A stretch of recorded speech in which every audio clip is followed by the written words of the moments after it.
Good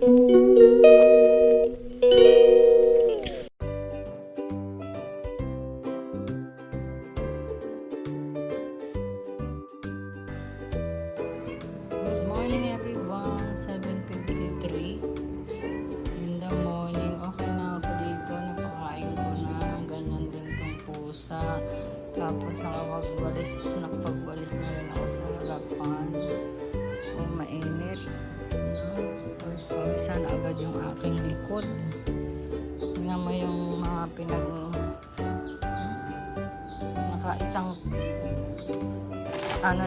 shopping bag, ang bote. Tapos meron pa doon yung lambanog. Grabe, ito ang almusal ko. Ang itlog, nagmimisa si nanay doon sa salas. Tapos na siya kay sa mga lay minister ng communion. Tapos ayun ang almusal niya. Ay, ang ganda ng pagkalaga ko. Yun lang, dahil ang almusal namin ay hard-boiled egg naman. May tasty naman dyan. Ang ganda ng pagkalaga ko dahil dito. Sa binigay ni Maring Claring. Yun lang everyone. Almusal po tayo. Today is Sunday, 14 pala. Hindi, 21 na pala ngayon. Sorry, 21 of April, third Sunday.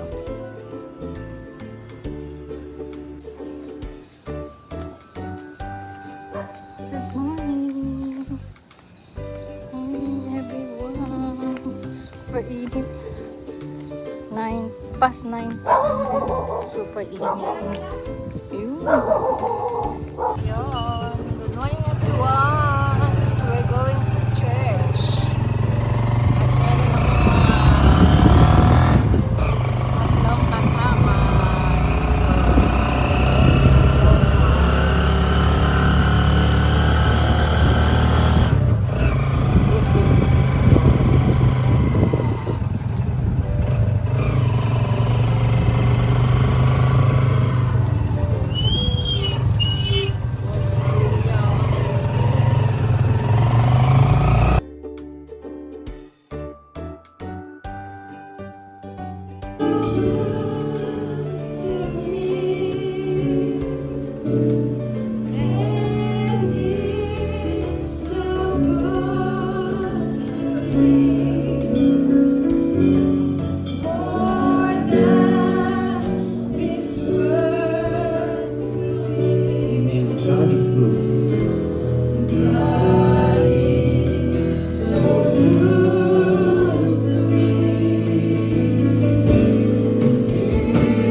Hindi nabibigo ang gawain ng Diyos. Amen. Amen. At sa oras nito mga kapatid, muli tayo po ay magkakaroon ng Sunday School in preparation po sa ating divine worship. Amen. Kung tayo po ay may mga Bible mga kapatid,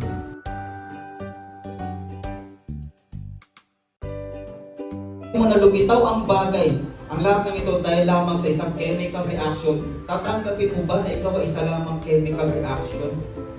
Na sinasabi ng salita ng Diyos, na sinasabi nga ng kapatid, na parang bula na lilitaw at biglang. Mga kapatid, sa ating pag-awit, pananalangin, magkaroon tayo ng time manalangin. 5 minutes, malapit lang po mga kapatid, magkaroon tayo ng time for devotion para mag-prepare natin ating sarili sa divine worship. Amen. Habang tayo po ay awit, amen. Magkaroon po tayo ng short devotion mga kapatid. Let's kneel down. Amen. Wala tayong may pagmamalaki sa Diyos mga kapatid. Maging sino ka man. Amen.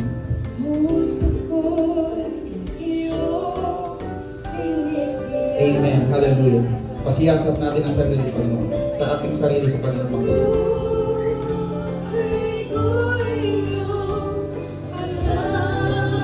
Hallelujah, Jesus. We glorify you, Lord. We magnify yourself, Lord. We magnify your name, O God. Your word is true, Lord. We invite thy holy presence, O God. We glorify you, Jesus.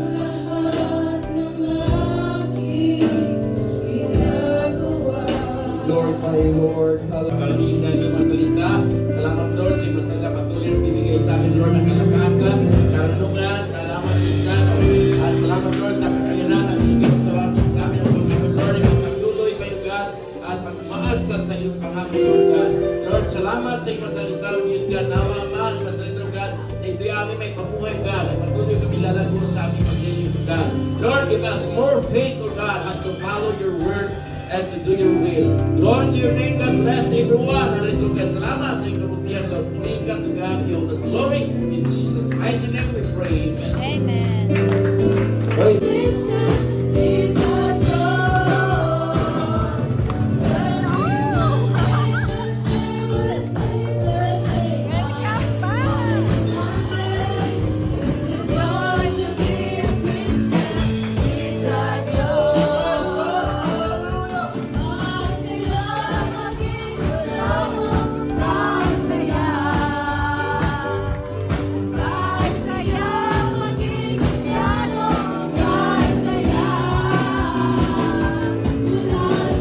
Sabi po rito, that at the name of Jesus, every knee should bow of things in heaven and things in earth and things under the earth. So mga kapatid, lahat ng may mga tuhod, taas ang kamay. Amen. So praise God, lahat po tayo may mga tuhod. Ibig sabihin tayo po yung magpapasakrop sa ating Panginoon. Amen. Praise God. At bago tayo magsimula, manalangin po muna tayo sa saglit, mga kapatid. Pangunahan ko po at samahan niyo po ako. Praise God. Hallelujah! Let's bow our heads and feel the presence of God. Lord Jesus, ngayong umaga, at kami po yung inyong pagpalain. Lord Jesus, muli Panginoon, anoint every one of us, every hearer, every worshiper, Panginoon. Inaari po namin ang aming mga papulit pagsamba para sa inyo, Panginoon, ngayong umaga. In Jesus' mighty name we pray. Amen. So praise God, mga kapatid. Diretso na po tayo sa sound meeting.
natin mga kapatid ay si Brother Dwayne. Brother Dwayne Ayun. Mrs. Alexa De La Cruz. Praise God. Hallelujah. Brother Jason. Praise God. Welcome sa gawain ng ating Panginoon. Ang bukaya ng ating Panginoon mga kapatid. Praise God. Hallelujah. Tayo ay tatayo mga kapatid at ating ipanalangin ang ating mga bisita sa umaga nito. At tayo ay tawagan ko si Dr. May akda ng aming pong mga buhay. Kami ay taus-pusong nagpapasalamat, Panginoon, sa aming mga minamahal na mga bisita o Diyos na kasama namin sa oras po ito. Taus-pusong pasasalamat na sila o Diyos ay bahagi ng aming pagsamba sa umagang ito. At aming dalangin o Diyos ngayong umaga, Panginoon, that you can have a divine encounter with them, O God. Dalangin ko, O Diyos, na anuman ang pangangailangan ng kanilang mga buhay at maging ang kanilang mga kaluluwa.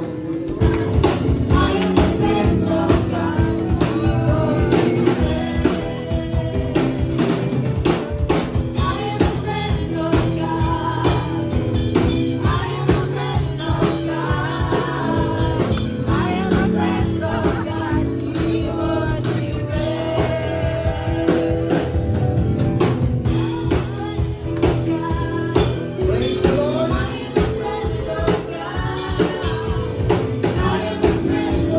Abraham, whose name was later changed to Abraham, has been blessed by God in recovering Lot and the others who had been taken captive. So Abraham gave a tenth of the spoils of to Melchizedek. This is the first mention of the practice of tithing, giving tenth or increase to God in the Bible. Mga kapatid, maraming nagko-question about giving, mga kapatid. Hallelujah. Maraming nagsasabi na meron para sa Old Testament, meron para sa New Testament. Pero mga kapatid, wala pang batas about tithing na nagbibigay ng mga kapatid. At ang mga apostles, mga kapatid, ang mga Christian, mga kapatid, nasa sinapupunan pa lang sila ng kanilang mga magulang. Nagkakaroon na rin sila ng pagbibigyan. Ibig sabihin, mga kapatid, ang tithing, mga kapatid, is not subject for any law, mga kapatid. It is between you and God. Amen. Ang pagbibigay natin sa ating Panginoon, mga kapatid, mula sa ating puso. Gaano man ang bagay na ibibigay, kung hindi yan mula sa iyong puso, mga kapatid, walang pag. Amen. Praise God. Hallelujah. Ngayon may lahat mga kapatid.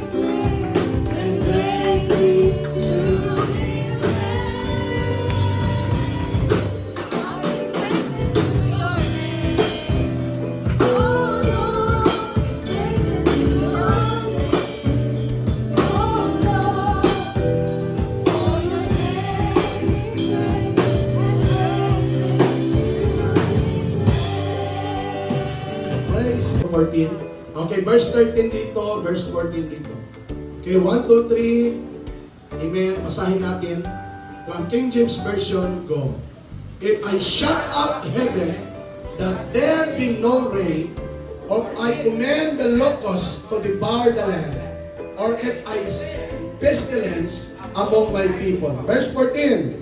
If my people, which are called by my name, Mon? shall humble themselves and pray, and Louder. seek my face, and turn from their wicked ways, then will I hear from heaven, and will forgive their sins, and will heal their land. Wow. Amen. Tandaan natin, kung sisiraduhan ng Diyos ang langit, anong buhay meron tayo? Tandaan natin, pagka ang Diyos ang magpapala sa iyo, walang sino salantain ang lupain ito. Magdala man ako ng salot sa aking bayan. Verse 14, go. Ngunit kung ang bayang ito na nagtataglay ng aking karangalan ay magpakumbaba, manalangin, hanapin ako at talikuran ang kanilang kasamaan, papakinggan ko sila mula sa langit. Patatawarin mo sila sa kanilang mga kasalanan at muli kong pasasaganahin ang kanilang lupain. Praise God, mga kapatid. Hallelujah. Wow, praise the Lord. Amen. Kapatid, drought is very possible in times like this. This morning, I am preaching about the danger of spiritual dehydration. And I don't know what kind of spiritual life do you have today. But this morning, mga kapatid, hallelujah, this topic will help us to overcome spiritual drought.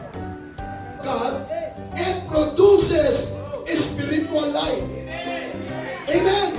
It gives you revival and it can break our spiritual dryness or our drought or El Nino. And if you can, hallelujah, help you to stay tender-hearted, mga kapatid. Amen. Pag ang Word of God ay nasa buhay mo, manatili kang matatag, manatili kang matibay, manatili ka sa kalooban ng ating Panginoon. Pero kung ang Word of God ay tinitingnan mo lang, paano mo maisa sa buhay? Kung hindi mo nga binabasa ang Bible, paano mo pa may papamuhay ang salita ng Diyos? Para bang